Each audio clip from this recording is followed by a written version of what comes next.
welcome to my first March favorites video, and this March favorites is going to be completely vegan. Just so you know, I am not actually fully vegan. I am vegetarian. I'm probably around like 80–90% vegan, but I am going to be talking about vegan products, and the first one is the mac and cheese by Earth Balance. I just tried the cheddar flavor last night, and I also did try I think it's white cheddar, and it's so good.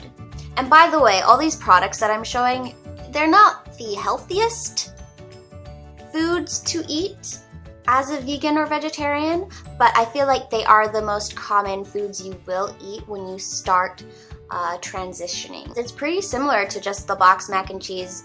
You use the Earth Balance butter, which is also one of my favorites. This is the first one I've tried. I know they have probably about 2 others maybe. I got this at Wegmans, and you can buy the butter pretty much almost anywhere, I think. I got this at Trader Joe's. I've seen it at Wegmans and other health food stores. You can barely tell the difference between this and regular butter or margarine. It might have maybe either less flavor or it's like a little sweeter. There is a slight difference to it, obviously, since it's not coming from a cow. Next, I would like to finally talk about a cheese that I actually like. It's Go Veggies Vegan Parmesan cheese, and it smells and looks exactly like real Parmesan cheese. I feel like the smell is a little bit stronger than regular Parmesan.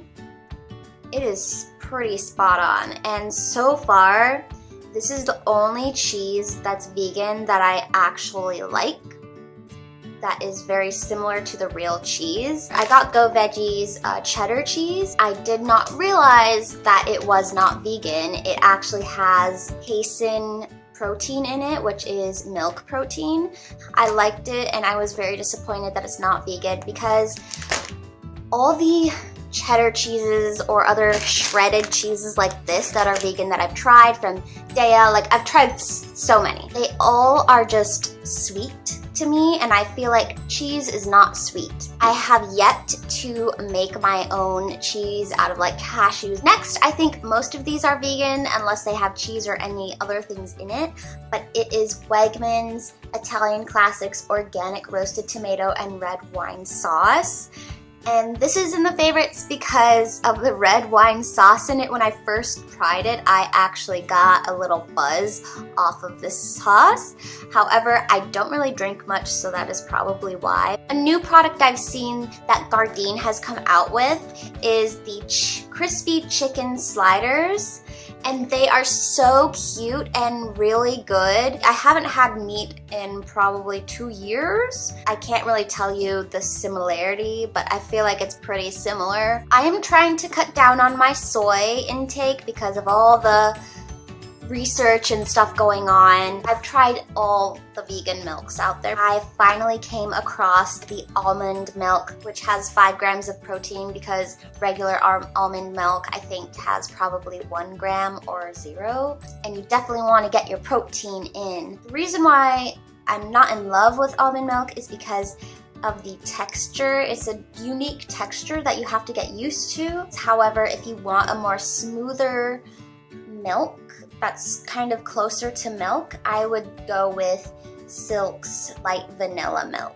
And second to last, of course, I had to review the Ben & Jerry's non-dairy ice creams. I've tried 3 out of the 4. I like the Chunky Monkey the best. I feel like it has the most close match to the regular Chunky Monkey. They use almond milk, so again, it's going to have that texture that you can feel when you're eating it, but you get used to it. I much prefer So Delicious coconut milk ice cream. In order of the 4 Ben & Jerry's ice creams that have come out that are non-dairy, I would go with Chunky Monkey, PB & Cookie, the fudge one, and the coffee caramel fudge one. The PB & Cookie is second because I'm not much of a peanut butter ice cream kind of person, but I felt like you couldn't feel the almondy texture in that ice cream. And the fudge, I was very disappointed in the fudge ice cream because it's all chocolate and I love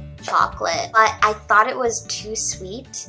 and I was not used to the almond texture, and it was the first one I tried, so I think it was just too sweet for chocolate ice cream. And lastly, the coffee caramel fudge is fourth for me. I'm not a person who likes coffee or caramel in their ice cream. Second to last in my favorites, they're both gonna be chocolate. The Endangered Species Chocolates, natural dark chocolate with sea salt and almonds. This one features an owl. I love this chocolate company because 10% of the net profits are donated for the endangered species. Whichever one you buy, there's a different animal on every dark chocolate. On the inside, they give you information about the animal that's endangered. I've tried probably, I think maybe 4 or 3 of their dark chocolates, and they have maybe 7 or 10, I don't remember. But this is definitely my favorite because dark chocolate can be so bitter, especially since this is 72%. And I'm a chocoholic, but some of them are just very potent. If you don't like dark chocolate, you're not gonna be ready for this. So I know this last one might be somewhat controversial, and the only reason why they took the vegan label off it is because it's made in a facility that produces milk and other dairy products. That's what I heard. They still say that there is no dairy in it, therefore I'm going to eat it. Also, I'm not a full vegan anyway. I think it is the best peanut butter cup over Reese's. Justin's dark chocolate peanut butter cups, and they're organic. They are so good. These are the mini ones. I much prefer the bigger regular sized ones. You can barely tell that there's oil in here. When I turned to vegetarian, you can tell the difference between all the grease in meat and other things than when you're not a vegetarian. You see the grease, but when you haven't had it in a long time and then you go back to it, it's like, whoa, it's like you can feel that it's so bad for your body. And these chocolates, does that look like a Reese's peanut butter cup that is like really oily? No. So good. You can always fit things in if you make time for them. If you enjoyed this video, please give it a thumbs up and subscribe, as well as you can follow me on my socials here, and you can watch my last week's video here.